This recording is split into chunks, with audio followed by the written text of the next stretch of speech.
सलाह छठे वर्षा गोठ पीर मोहम्मद बरोही वासी स्कूली बारड़न पारा एकता जागरता रैली कढी वई। सनन चवण हो त एकता दिहाड़े लाइ तमाम घणा पुरजोश आहियूं, भरपूर तयारी कई आहे। रिपोर्ट करे रहियो आहे महबूब बिरोही।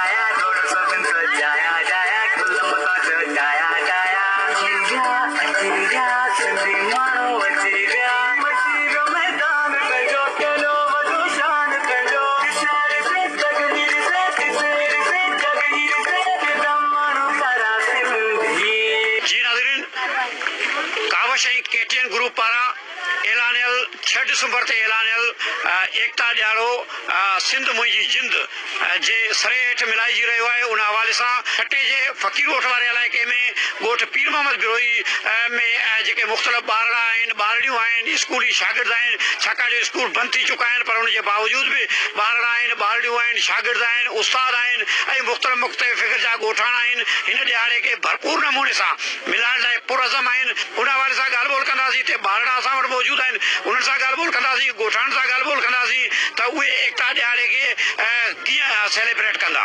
असां वटि ॿारड़ा आहिनि जेके क़ौमी लिबास में आहिनि ऐं उन्हनि जे एकता ॾियारे खे भरपूर में मिलाइण लाइ पुरअज़म आहिनि। अॼु एकता ॾियारे लाइ कीअं तयारियूं आहिनि तव्हां जूं?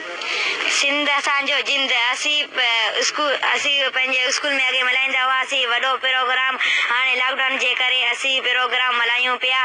जीअं इहो प्रोग्राम बि असांजो सुठो आहे, पर इहो प्रोग्राम आहे सिंध जो जेका असीं मल्हाए रहिया आहियूं। अजरक टोपियूं सभई पाए आया आहियूं। लॉकडाउन जे करे असीं हाणे ही नंढो प्रोग्राम मल्हाया आहियूं पंहिंजे ॻोठ में। कीअं तयारियूं आहिनि? अॼु ही ॾियारो पिया मल्हायो तव्हां?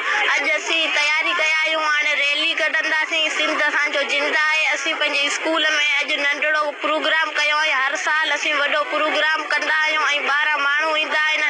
अॼु असीं नंढो प्रोग्राम कयो पंहिंजे स्कूल में। सिंध मुंहिंजी जिंद आहे जेको आहे सिंध मुंहिंजी जिंद जे हवाले सां असां काफ़ी अरसे खां इहो प्रोग्राम असां वटि एकता जो हलंदो रहंदो आहे स्कूल में।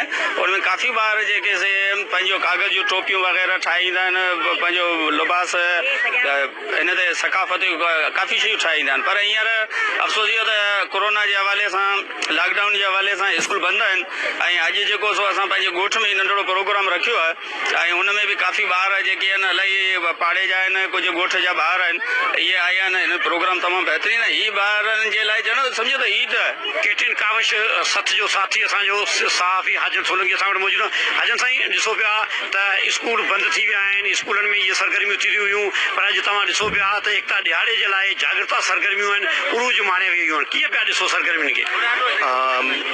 यकीनन आऊं इहो सम्झां थो त हीअ नंढड़ा नंढड़ा जेके गुलनि जहिड़ा ॿारड़ा आहिनि, इन्हनि में धरती माता सां जेको मोहबत जो वाज़े इज़हार आहे उहो तव्हां हिन जे रंग बिरंगी जेको लिबास मां, अजरकुनि मां, टोपियुनि मां ऐं न्याणी जी चादरुनि मां लॻाए सघो था त हिननि जे अंदर में केॾो जज़्बो आहे धरतीअ सां मोहबत जो, धरतीअ सां बेइंतहा इश्क जो।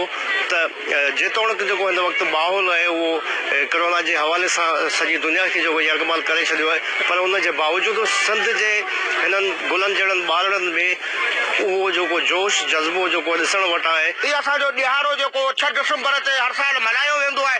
जेको अॻे त असीं स्कूलनि में मल्हाईंदा हुआसीं, स्कूल असांजा बंदि थी विया। हाणे असांजी जेको आहे ॻोठनि जे हवाले सां, पाड़े जे हवाले सां जेको हीउ ॾियारो मल्हायो आहे सो ॾिसो पिया। इंशा अल्लाह ताला ॾिसंदा तव्हां। अॼु बि असांजो तमामु ज़बरदस्त ॾियारो जेको आहे सिंध मां जे हवाले सां, सिंध असांजी ज़िंदगी जे हवाले सां जेको सो मल्हायूं पिया।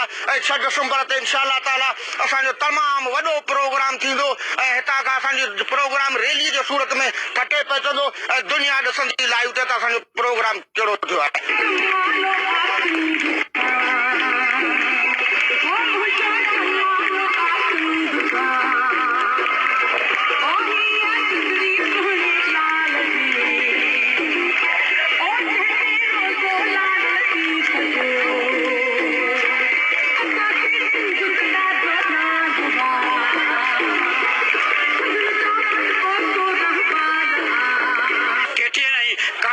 ग्रुप पारां जेको ऐलानियल एकता ॾियारो आहे जी जिंद जे उनवान तहत उनखे भरपूर नमूने सां 6 डिसंबर ते मिलाइण लाइ जागृता सरगर्मियूं ठटे में उरूज माने वरतियूं आहिनि। ठटे में फ़कीर ॻोठ वारे इलाइक़े में ॻोठ पीर मोहम्मद बिरोही जे चौक ते बाईपास वटि जेका एकता रैली कढी भरपूर नमूने सां एकता जो जिते इज़हार कयो वियो आहे उते सकाफ़ती रंगारंग प्रोग्राम में ॿारनि जेको आहे ख़ूबसूरत जेका रक़्स करे क़ौमी गीतनि ते इहो पुरअज़म अज़म जो वर्जाउ कयो आहे त उहे एकता ॾियारे खे भरपूर नमूने सां मिलाईंदा।